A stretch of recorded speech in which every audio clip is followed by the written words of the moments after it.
Health, National Women's Law Center. We cannot do this work alone. Thank you for what you do. So let me pass the program over to my co-lead, Congresswoman Sherrill, to continue the program.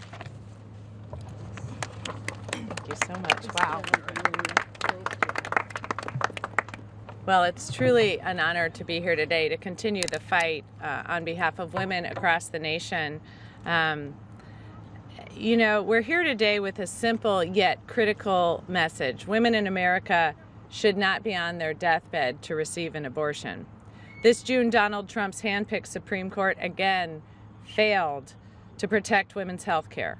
After agreeing to hear a challenge from Idaho with one of the most extreme abortion bans in the nation, the court refused to affirm the Emergency Medical Treatment and Labor Act which guarantees access to emergency abortion care nationwide. Justice Alito, in his dissent, said the court has simply lost the will to decide the easy but emotional and highly politicized question that the case presents. Apparently, Justice Alito thinks women, including his fellow justices on the Supreme Court, are just too emotional about abortion. It shows not only a breathtaking ignorance about the law, but also about women's health. Because take a look at the chaos and heartbreak happening across the country as a result of these dangerous MAGA abortion bans. 2 women, one in Florida and one in Texas, were left to miscarry in public restrooms.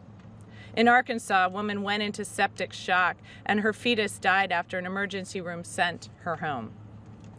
And in Idaho, women are being medevaced out of the state simply to get basic reproductive health care. An Associated Press analysis found more than 100 pregnant women in medical distress who sought help from emergency rooms and were turned away or negligently treated since 2022. It's an outrage. Lives are at risk.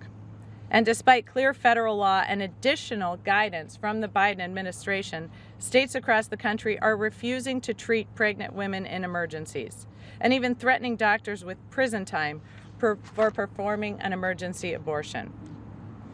During oral arguments before the Supreme Court on Idaho's draconian abortion ban, Justices Kagan and Sotomayor asked about real-world hypotheticals, tragic scenarios of conditions that could cause a woman to lose her reproductive organs, such as preterm premature rupture of membranes, but wouldn't necessarily be life-threatening, conditions that EMTALA clearly covers. When asked if abortions in those scenarios are covered under Idaho law, Idaho's attorney couldn't give a straight answer. In fact, Justice Barrett said she was, quote, shocked by the lack of clarity in his answers. That's why we're introducing this resolution today, to make abundantly clear that federal law, EMTALA, guarantees a woman's right to emergency care, including abortion.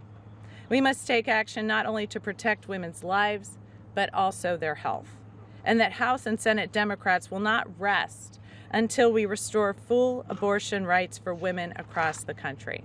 And thank you so much for all of the women here today who are fighting hard in the House and have fought hard in the House for many years to protect these rights. Thank you.